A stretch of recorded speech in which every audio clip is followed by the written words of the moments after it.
Selamat siang pemirsa di rumah. Kali ini saya bersama dengan narasumber saya, Pak Carlos, guru bahasa Indonesia di SMP Kabupaten Maumere. Kali ini saya ingin mewawancara Pak Carlos dengan tema siswa-siswi SMP Kabupaten Maumere yang menunjukkan ketidakminatan dalam mengerjakan tugas. Selamat siang Pak Carlos. Selamat siang sayang. Nama siapa boleh Pak tahu ya? Clarissa. Clarissa, siswa SMP Kabupaten Maumere kelas 47. Kelas 7A. Ya, bagaimana kira-kira? Apa yang mau diwawancarai, apa yang mau ditanyakan? Ya, silakan. Selain Pak, apakah ada faktor lain yang membuat murid tidak mengerjakan tugas? Soal masalah siswa yang tidak memiliki minat untuk mengerjakan tugasnya. Nah, ini bisa diakibatkan oleh berbagai macam faktor. Bisa saja faktor dari dalam diri siswa itu sendiri, faktor internalnya, ataupun faktor eksternal, lingkungan luar. Jadi Pak kasih contoh. Faktor internal itu berarti misalnya siswa itu sakit, siswa itu tidak sedang bersemangat, siswa itu mungkin tidak sempat sekolah dan tidak mengetahui informasi, atau mungkin siswa itu malas, atau siswa itu mungkin tidak mengerti materi, itu faktor internal.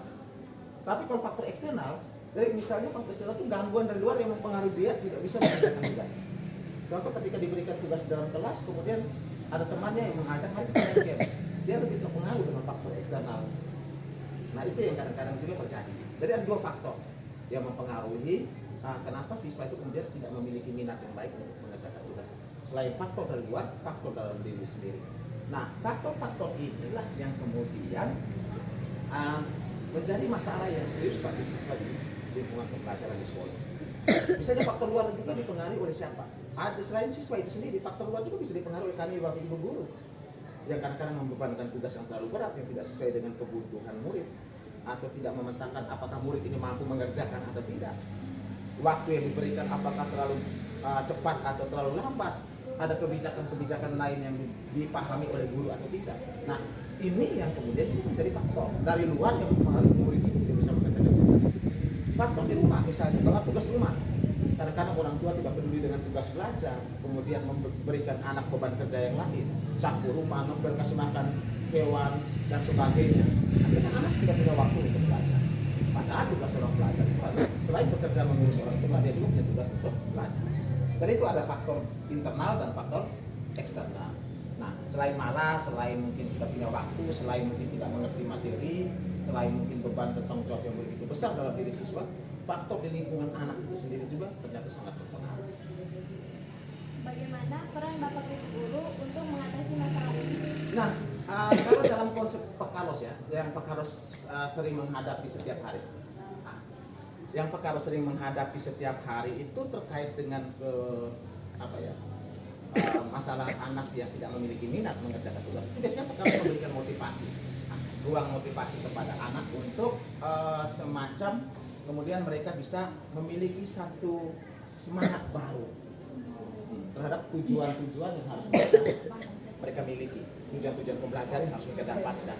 Karena bagi Pak Carlos itu setiap capaian pembelajaran dalam kurikulum itu harus bisa dimiliki oleh anak dengan apa yang mereka bisa mampu kerjakan, apa yang bisa mereka mampu dapatkan. Jadi kalau misalnya kita memberikan motivasi tidak cukup, kita harus menggali sejauh mana persoalan mereka. Apakah persoalan diri sendiri dalam faktor internal mereka yang harus kita bantu, atau kan faktor-faktor luar yang harus kita selamatkan.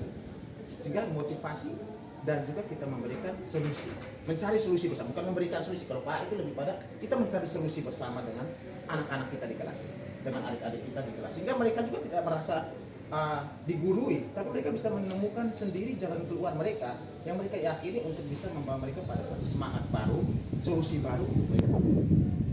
Begitu maksudnya.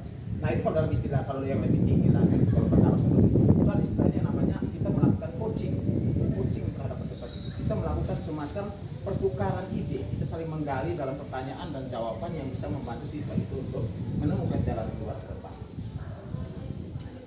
Bagaimana cara agar murid-murid atau siswa-siswi dapat meningkatkan minat dan motivasi untuk mengerjakan tugas? Ya tadi kita sudah katakan bahwa dengan kita memberikan motivasi saja kalau tidak cukup, maka kita bisa memberikan semacam pendekatan coaching. Pendekatan coaching itu istilah lainnya itu adalah semacam tanya jawab dengan anak dari hati ke hati. Guru betul-betul memiliki rasa yang penuh untuk bersama anak, supaya anak itu diarahkan mencari jalan keluar. Pak kasih contoh ya sederhana. Nah, kenapa kamu tidak punya semangat untuk kerja tugas? Maaf Pak, saya tidak mengerti kerja tugas. Kira-kira kamu tidak mengertinya di mana? Oh, saya tidak mengertinya di cara menulis berita Pak Carlos. Oh, kira-kira kalau tidak mengerti cara menulis berita, apa yang harus kamu lakukan?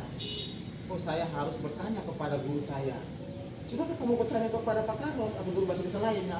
Oh, belum pernah. Berarti apa yang harus kamu lakukan? Bertanya. Akhirnya anak punya jalan keluar terhadap masalah yang dihadapi. Benar tidak? Nah, itu maksudnya. Jadi kita harus memberikan pendekatan, motivasi dan mengajak anak untuk mencari jalan keluar. Yang mana bukan kita guru yang beritahu, tapi anak sendiri yang mencari tahu lewat pertanyaan-pertanyaan dibantu oleh seorang guru. Dan ingat, anak dan guru itu adalah mitra kerja, mitra belajar. Bukan guru itu ilmu yang luar biasa, tapi anak juga adalah sumber ilmu yang luar biasa. Oke, silakan. Apa harapan dari Bapak Ibu guru dengan adanya upaya yang dilakukan semua pihak? Nah, kalau harapan saya terkait dengan ini adalah sebuah Bapak Ibu guru harus sadar betul bahwa anak itu juga memiliki pengetahuan yang cukup. Mereka punya pengalaman hidup dari lingkungan belajar mereka. Mereka punya alam yang cukup. Mereka punya zamannya. Dan kita harus belajar dari mereka.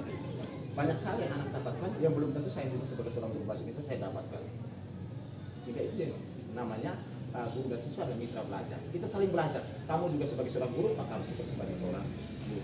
Kamu sebagai seorang siswa, Pak harus juga sebagai seorang siswa. Kita saling belajar apa yang kamu miliki. Silakan. Yang pertanyaan dari